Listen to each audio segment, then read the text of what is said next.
انسان دین پڑھنے کے بعد اگر وہ چاہتا ہے کہ میرا فیض جاری ہو تو اتنی دیر تک اس کا فیض جاری نہیں ہو سکتا جب تک کہ دل سے اپنے اساتذہ اور اپنے والدین کی عزت اور احترام نہ کرے۔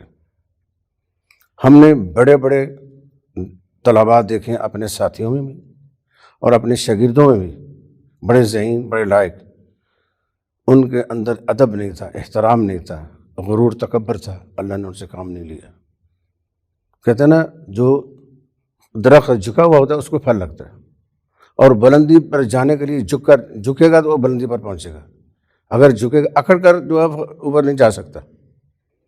اوپر چڑھنے کے لیے، پہاڑ پر چڑھنے کے لیے جھکنا پڑتا ہے۔ تو اندر عاجزی اور انکساری ہو اور دل سے اساتذہ کا احترام کرے۔ اگر دل سے اساتذہ کا احترام نہیں کرے گا نا تو کبھی کامیاب نہیں ہو سکتا۔ میرے استاد حضرت قاری اظہار احمد صاحب تو دل سے اساتذہ کا احترام کیا، یہاں بھی اور وہاں بھی۔ اور میں تو یہ کہتا ہوں کہ جن سے میں نے استفادہ کیا ہے میں ان کی اولاد کا بھی غلام ہوں، ان کی اولاد کا بھی غلام ہوں۔ اس گھر سے میں نے فیض لیا ہے۔ جس استاد کا اگر احترام نہیں بندے کے دل میں تو کبھی کامیاب نہیں ہو سکتا۔ احترام بہت ضروری ہے، اور جنہوں نے احترام کیا ان کا فیض جاری ہوا ہے۔ تو یہ استاد کا تھوڑا سا دل دکھانا بھی ہے نا، یہ بھی آدمی کی نا علم حاصل نہ کرنے کا باعث بن جاتا ہے، اس میں برکت نہیں ہوتی۔ علم میں برکت اس وقت ہوتی جب دل سے استاد کا احترام کیا جائے۔ اور میں اپنی بات ایک بتاتا ہوں۔ میرے شیخ حضرت قاری اظہار احمد صاحب تھانوی رحمۃ اللہ علیہ ہمارے مدرسے میں امتحان کے لیے تشریف لایا کرتے تھے۔ تو میرے ایک دوست سے فوت ہو گیا، اللہ ان کی مغفرت فرمائے، مشہور حافظ فیاض احمد صاحب۔ ان کی خواہش ہوتی تھی کہ جو بھی علماء قراء آئیں تو میرے گھر میں کھانا کھائیں۔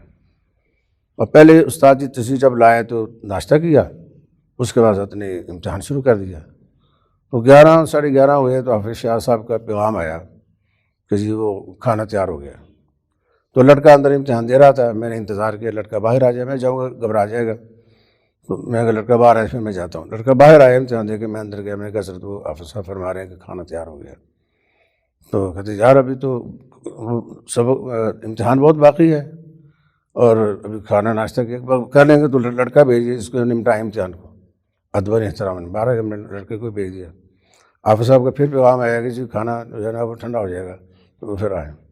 جب لڑکا باہر آیا میں پھر ادھر گیا، میں نے کہا حضرت حافظ صاحب کا پیغام آیا کہ کھانا ٹھنڈا ہو جائے گا۔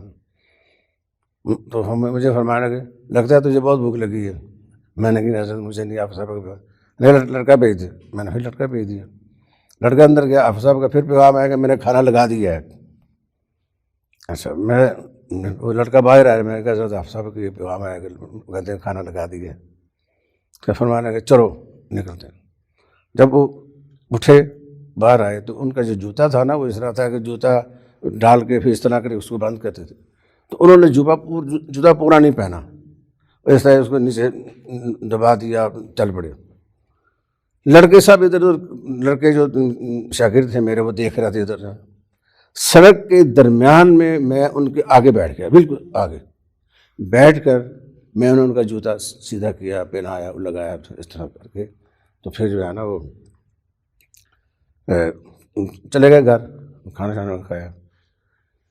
اس وقت سے بعد میں نے دیکھا تقریباً 50 لڑکوں نے اسی جگہ پر میرا جوتا سیدھا کیا۔ اذان ہوئی ہے، نماز کے لیے مسجد جانا ہے، ایسے جوتا ایسے پہن کے نکلا، پوری طرح نہیں پہنا، اسی جگہ لڑکوں نے وہاں کھڑے میرا جوتا سیدھا کرایا۔ یہ اگر دل سے احترام کیا جائے تو اللہ تعالیٰ دنیا میں بھی دکھا دیتے ہیں کہ اس طرح ادب کرنے سے اللہ دنیا میں بھی اجر دے دیتے ہیں۔